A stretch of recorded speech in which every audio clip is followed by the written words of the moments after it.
Good evening. This is Maestro Cortella with a Dawn of War 2 Retribution Elite modcast. Today we have a 1 versus 1 on Greentooth Gorge.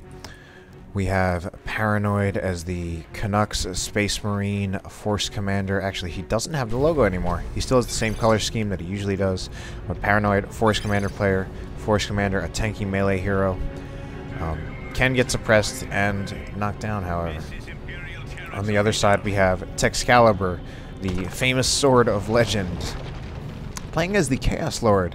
Certainly not a very common hero you see from Tex, but Tex is very much a jack-of-all-trades player. He spends a lot of time playing a ton of different heroes just to try to, like, really... He must have, like, just some endless quest to, like, understand every little piece of the game. But right now he's playing the Chaos Lord.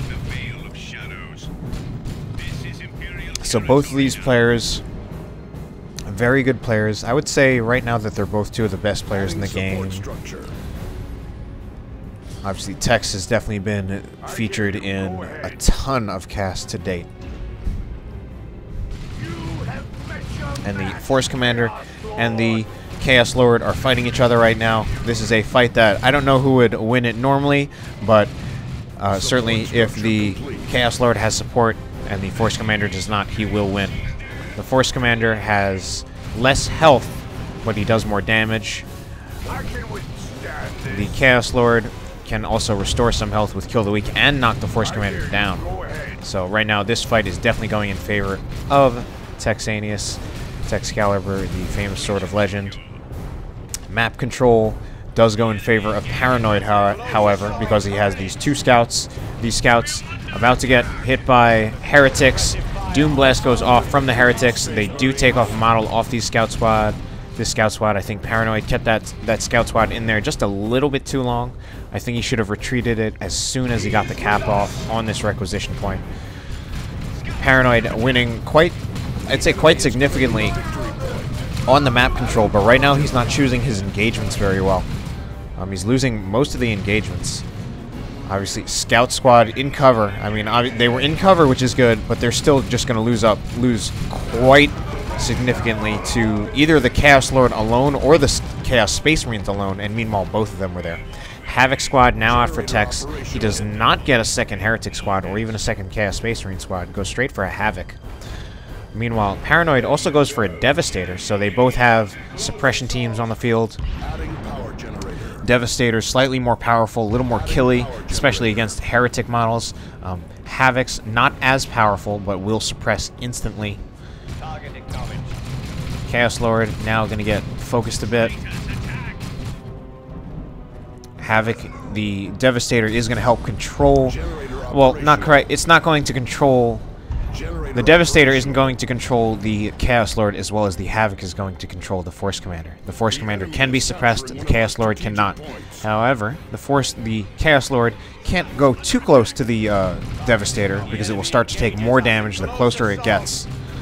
Paranoid, no shotguns on his scouts. I've seen him doing this a bit lately, and I actually used to see this a lot when I would watch high-level Space Marine replays a long time ago. Basically, Space Marine players basically choosing not to get shotguns, or at least not do it in Tier 1. Basically just avoiding melee, basically just through micro. Using tax scouts and also I guess Devastators to just micro units so that shotgun scouts are not necessary yet. Although they can certainly be very helpful. This Havoc squad trying to get out of range of the Devastators, but now they're getting force meleeed by scouts. Scouts do win. I mean, Havocs definitely win this fight, but he uses that time to reset up his Devastator so that they can just continue shooting at the Havocs. Devastator even gets a kill there on those Havocs. We now have the Combi Flamer on the Chaos Lord. Such a good weapon. Not as good against Space Marines as it is against other races, but I still think you can't really go wrong with it, just because it gives him such good damage, especially because he gets 100% fire on the move. So he's basically doing the damage of a Tech Marine right now, but he doesn't even need to stop for it, whereas the Tech Marine needs to stand in place to get his full damage. or he will suffer movement penalties to his accuracy, whereas the Chaos Lord does not. Chaos Lord chases down those Devastators, takes one model, needs to retreat out of there, I think, though, before he dies. Does restore his health a little bit from Kill the Weak. I think that kind of keeps him on the field, and then he can use the Chaos Lord to cap the middle VP or something. But this Chaos Lord's still very low on health, and now these Raptors that Tech's got going to be forced off because the Force Commander did activate Battle Cry, and this Chaos Lord needs to go. Tech's, I think, losing track a little bit, not quite paying attention. Very nearly loses his Chaos Lord to Scout Fire. These Scouts still only in their vanilla form. Vanilla Scouts, not very good, to be honest. And some people complain about them. Some people say they're very good. Scouts mostly are. They're certainly a lot better when they're upgraded, because their damage in their vanilla form is very poor. The best thing they have going for them is their speed. They have 6.5 speed, which is very rare. So you mostly use them to run around the map quickly and capture. You also use them a bit for kiting, because they can run around fast, and it's just another source of ranged DPS in addition to your tax. They just really don't do a lot of damage. Scouts need to get in the building. And this scout squad, I guess, going to go in this building. And then the Heretics actually legitimately can't do anything. And Tech's, his only AV is this Combi Flamer. Tech's going to Tier 2. Paranoid already in Tier 2 and going for a Razorback. Tech's Paranoid, meanwhile, gets up another power farm over here with one generator. Tex himself also has another power node up here with a single generator. Heretics, I don't know why these scouts are getting so close. I mean, the good news is that this Devastator is suppressing these scouts and doing damage to them and killing them. Going to give this Devastator some experience, but the Devastator, the Chaos Lord already has the flank on the Devastator, going to start hitting it. And the Razorback is ready. Right now the Razorback is pretty much uncountered, and the only unit Tex can upgrade to counter the Razorback is his Havoc Squad.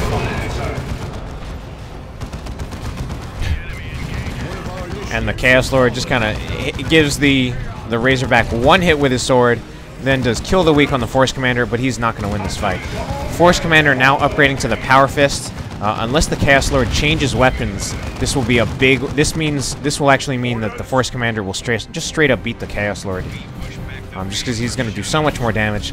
Tex actually goes for... He gets the Aspiring Champion and Eternal War on his Chaos Space Marines. This is something I've been talking about that I personally disagree with. It's better to get... A single mark is a better upgrade than this right here, than getting an Aspiring Champion and Eternal War.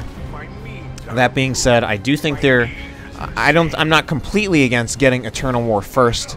I'd say you should mainly get Eternal War first if you want a performance increase out of your Chaos Space Marines, especially in Tier 1, and you are not decided on what mark you want to get. You should eventually get a mark on your Chaos Space Marines just because it is the best single upgrade you can get on your Chaos Space Marines.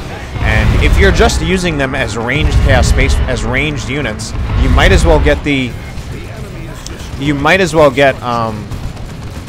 just get the Mark of Tzeentch, because the Mark of Tzeentch, it's a straight up better upgrade than Eternal War, and it's actually in ways more cost effective. Although with this upgrade right now, the Chaos Space Marines will actually definitely beat this Tax Squad. They do have Eternal War that is going to put their damage over the Tax Squad, and then they do have that extra Aspiring Champion model.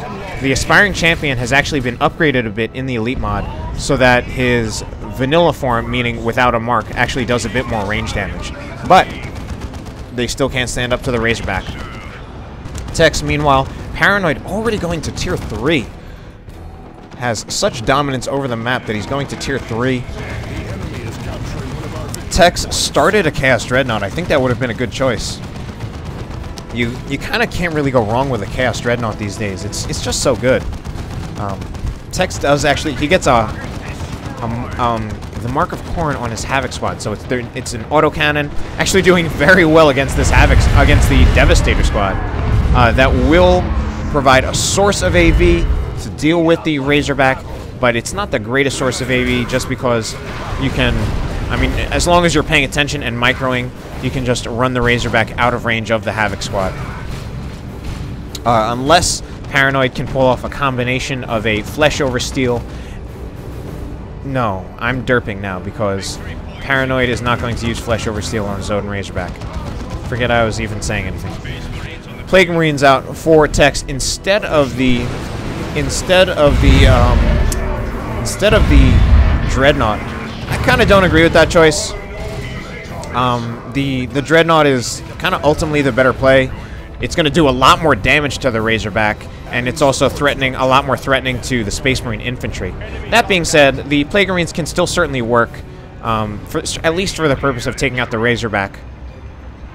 And then thereafter, he can just use it to bash generators or to cap. Unfortunately, Plague Marines, even though they have 3 bolters, they really do pretty pitiful damage against regular infantry. Unfortunately, the stats for Plague Marine bolter damage between the Dawn of War wiki, but then they actually took a direct missile hit.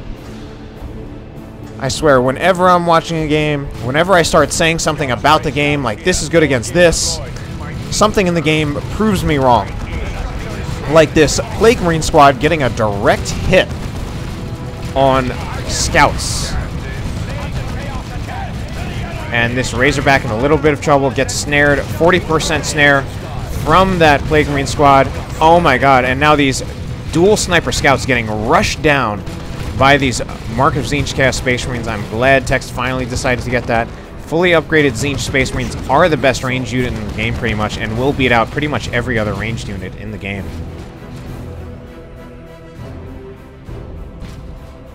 The enemy is outmaneuvering us. And Tex, he could even use the Immolate ability on the Combi Flamer to bash generators. Will do decent damage, not that great. Armor of the Inferno and the Let the Galaxy Burn ability is actually really good against generators.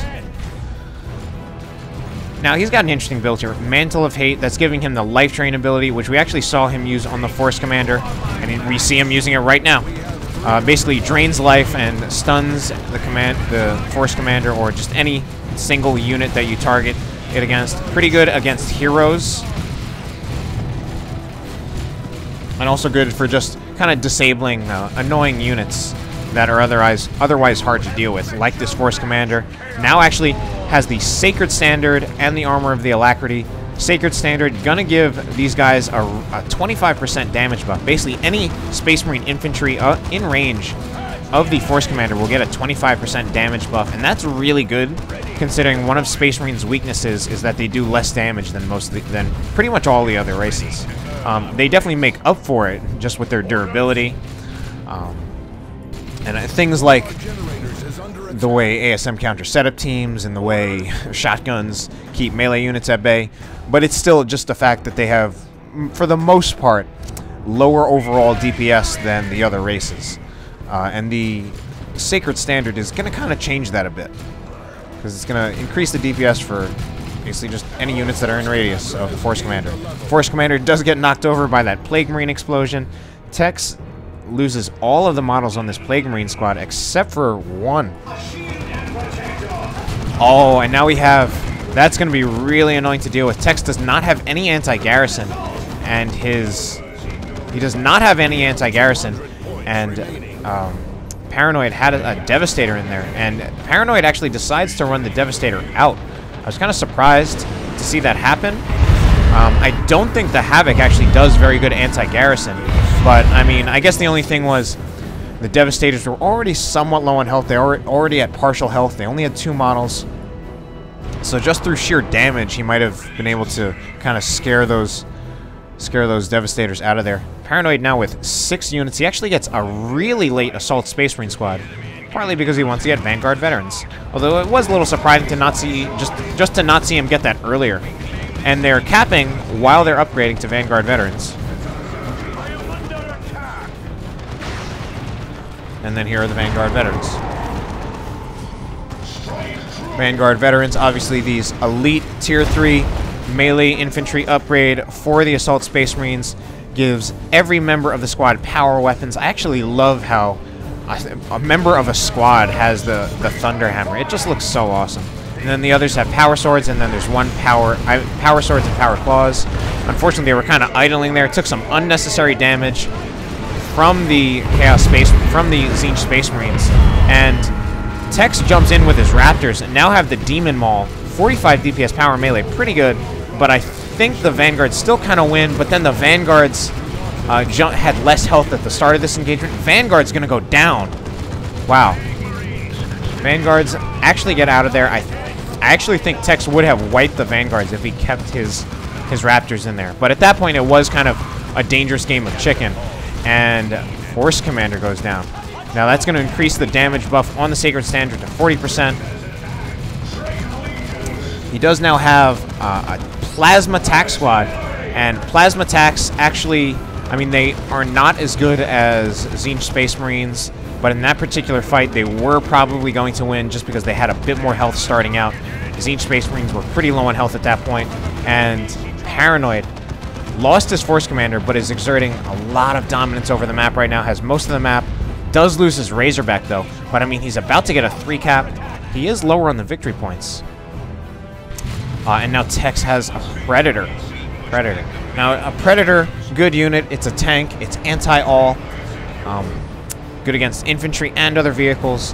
It actually counters most other vehicles just because it can kind of kite a bit and run away if it gets low on health.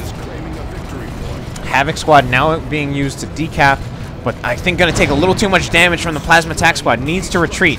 It's, wow! Tex not paying enough attention and loses his Havoc Squad very unnecessarily. Unfortunately, he still does not really have any great source of anti-garrison. The main thing he has is actually the Combi Flamer, the Immolate ability. But I mean, he could have the tank just shoot at the building, because the tank would not take any significant damage from the Plasma Tac Squad as compared to that Havoc Squad that just straight up got wiped. Tex also loses the Chaos Lord and can't really revive him too soon. So Tex has the VP advantage, but right now it's kind of, I mean, he does have this Predator, which kind of gives him a slight composition advantage, a unit composition advantage, but now Paranoid does upgrade his Devastator to have a las cannon. Oh no! Vanguard veterans jump in. They got so close to dying, but they are still here. Chaos Raptors now decapping that point. And Tex just has to be a little careful with this Predator because he does have that las cannon Devastator to fear. Fight on and drive the enemy back. Tex buys his Chaos Lord back. Both players are in tier 3 and are fairly close to having enough red for a nuke, although Paranoid may opt to get Terminators with his red, since he also has almost enough power and requisition to do that. Tex has a ton of red, but not much of the other resources. However, Tex just wiped that las cannon Devastator with this now level 3 Chaos Raptor Squad with the Blood Maul. Pretty good engagement for Tex at this point. Actually uses the Drain Life ability of the Chaos Lord to force off the Force Commander. I think that's seeming to be a pretty good ability in this matchup, kind of giving the Chaos Lord a bit of an edge. And this Chaos Lord is even, yes, he does use Immolate.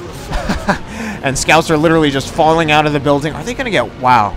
I think it gets away with one model, and that one model will get out of there, but I guess Paranoid wasn't really thinking that Tex had any AV, but he did. And this Predator only running around with not a whole lot of health, taking some light damage from this Plasma Tac Squad, but still not enough to really threaten it. But Tex also does need to make sure he repairs it. His Heretics are kind of idling in base right now. They need to either come out or get reinforced and then come out. Tex actually now getting a triple cap. Wow, and these Plasma Tacs are actually really taking like no damage. But the building is taking damage. Wow, the building is almost dead. Are we going to see a dead building here? Is Paranoid paying attention? 2 more hits. They need to get out of that building. 2 more, 1 more hit from that Predator cannon will destroy this building. And there we go. There's that dead tac squad. I don't know if Paranoid was not paying attention. And he says, whoops. I really enjoyed seeing that. And he actually calls it GG. I enjoyed seeing that as the end of a game. And I hope you did too. Hope you enjoyed the cast. Have a good night.